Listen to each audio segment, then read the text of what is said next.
Good afternoon, you lovely people. I hope that you're all having a ruddy good Good Friday and Easter weekend, wherever you are in the world, and whatever you are planning to go up to. And you're all very welcome along to your latest and your greatest Tottenham Hotspur transfer news video. So without further ado, we've got a few interesting names to discuss. Let's get cracking with this knacking. And the first name I do want to discuss is RB Leipzig attacking midfielder Dani Olmo. Now, ability-wise, this guy's fantastic. Scored an absolute banger for Spain the other day. Steps up in the Champions League when he plays for Leipzig and plays even better in the Bundesliga. The guy can dribble through players very, very easily. He's a very creative attacking midfielder. He can also transition into a right winger or a left winger. And ability-wise, he's everything we'd want at Tottenham Hotspur. Someone who can really rotate with James Maddison and put some pressure on James Maddison's position. Now, I love James Maddison, I really do, but the one thing about him right now is he's allowed to have off games, because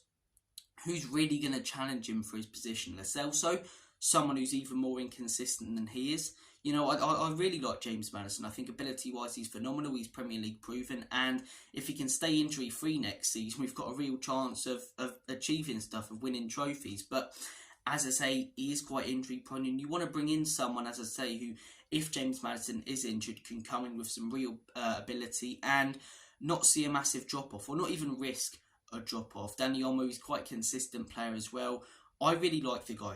I really like the guy as a player, but there are a few factors that you've got to consider if we are to sign him. The first is his injury record. It's not great, and especially if you're bringing him in as mainly a backup to James Maddison, whilst he can play on the wings. You don't want Maddison to get injured and then his backup be injured at the same time. And if we are bringing him in, I expect that we'll sell Giovanni Lo Celso. That's the way I look at it. And as I say, you'd want someone who you can guarantee is going to be able to come straight into that first team and always be there on the bench, or always be there ready to take Maddison's place if he has a few off games. Dani Olmo isn't that player. Whilst he has the ability, he has the skill, as I say, he has the finishing, his injury record isn't great. And the second thing is adapting to the Premier League. Some foreign players do it well.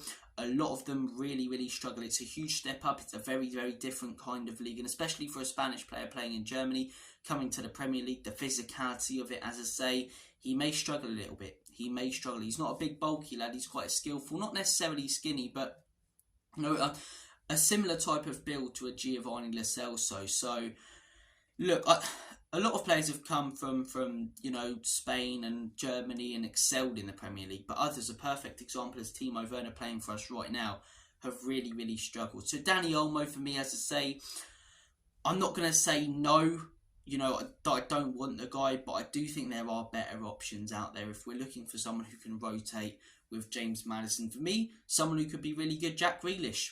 Played a lot as an attacking midfielder for Aston Villa. I think we could get him a lot cheaper than the 100 million that Man City signed him for. And I think he's Premier League proven and could make a massive impact in this Spurs side. But look, Dani Olmo, as I say, it's not a transfer I'd be completely and utterly against. If we signed him, I think he could do stuff for us. I think he could do stuff for us.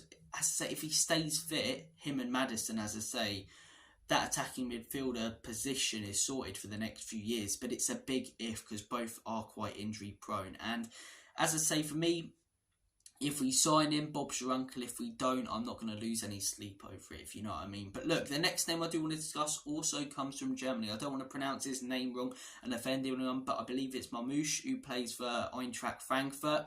Look, I'm going to be honest with you guys, I don't know a lot about this guy. I don't follow too much German football. The reason I see a lot of Dani Olmo is because I saw him at the Euros and the World Cup, and as I say, you know, I see some of the highlights for Leipzig in the Champions Leagues. But Marmoush, I've seen the occasional finish, the occasional goal, and look, I quite like the guy, but again, I think there's much better options out there. Dominic Solanke, someone who's got...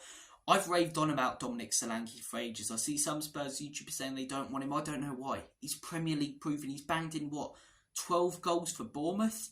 A Bournemouth team who were comfortably mid-table and pretty much on the beach now, and he's still banging in goals. Brilliant goals, may I add. Left, right and centre. I think the guy's a great striker, and if he's doing that for Bournemouth in the Premier League and he comes to Tottenham with the service he'll get, which will be a lot better, I think he could bang in 20 to 25 goals a season. I really do. And some people may look at that as mad. I thought he was older than he was originally. He's only like 25, 26, same age as Dani Olmo. But when you're looking at Marmoush, as I say, it's a risk.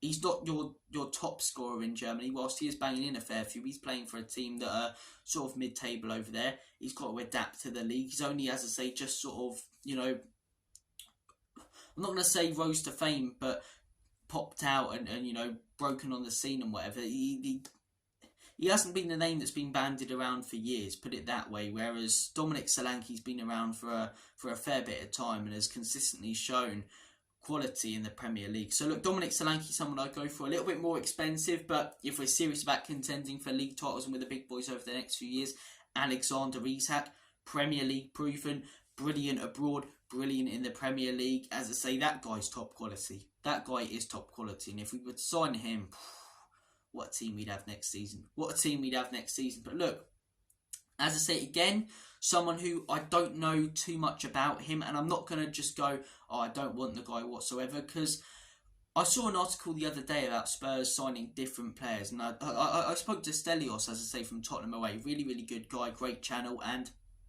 he was talking to me and he was like, oh, it's this same old thing, should be going for proven quality. And whilst I think, yeah, we should be going for a couple of proven quality players, I'm not going to completely rule out different players. And what I mean by that is players who we haven't really heard of. Because last summer, when we went in for Vicario, when we went in for Van de Ven, I made the mistake of getting annoyed about that. Because I thought Spurs were opting for the cheaper option, and I thought we should have gone for Tapsoba. And I thought that we should have gone for David Raya. David Raya hasn't really worked out Arsenal. He's not been, near the level of Vicario. I think if Arsenal had Vicario, they'd probably be comfortably top of the league right now. And Tapsoba, whilst he's still doing it in Germany, as I say, I'm very, very happy to have Mickey van de Ven. The guy's been one of the best centre-backs in the Premier League. So I'm not going to rule out different kind of options. I'm not just going to say they're the cheaper options. And if they fit into Ange Postecoglou's system, and if Ange genuinely wants them, then I want them. So Marmoush to Spurs, similar to Dani Olmo. If Ange wants him, I'd be happy to have him at the club. I'll cheer him on week in, week out, as I say, and hope for the best for him. But I do think there are better options out there that are Premier League proven. I'm not going to make the mistake of ranting if we get him, but I do think Alexander Isak, Dominic Solanke, Ivan Toney, as I say, there's a few external factors that come with him, such as the size of his ego, but those two, Alexander Isak and Dominic Solanke, I think you should get for probably a little bit more, maybe 50 million, 60 million for Solanke, 70, 80 for Isak, and I think those would be statement signings for Spurs. I really do. But look, guys, comment your thoughts down below. I made a video a couple weeks back about 3 signings that I think would change Spurs around. Nico Williams, João Paulinho, and I can't remember the other one that I went with. But as I say, if we sign a couple of proven players this summer, and what I mean by that is someone like an Isak, a Grealish, a Paulinho, someone such as that who is Premier League proven, are going to make a big impact on this team. I'm happy if we start looking at, different kind of players, your likes of Marmoush, your likes of Dani Olmo, even maybe young players abroad in Germany, Spain, Sweden even, do you know what I mean? I'm happy for us to look at cheaper options if we sign a couple of statement signings and people who are pretty much nailed on and guaranteed to make an impact positively on the team. But guys, that is your lot for today's transfer video. Thank God. Queen once sang, thank God it's Christmas, and Freddie Mercury sang that. I'm going to sing, thank God football's back. Thank God football's back. That was crap, to be honest, but thank God football's back. The Premier League returns this weekend.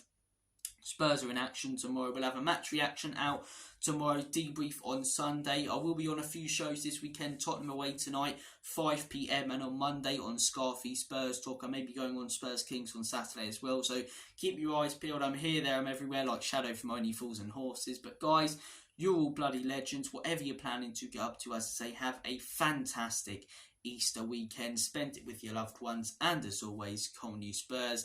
In Big Ange we trust. Enoch and Levy out up the Spurs.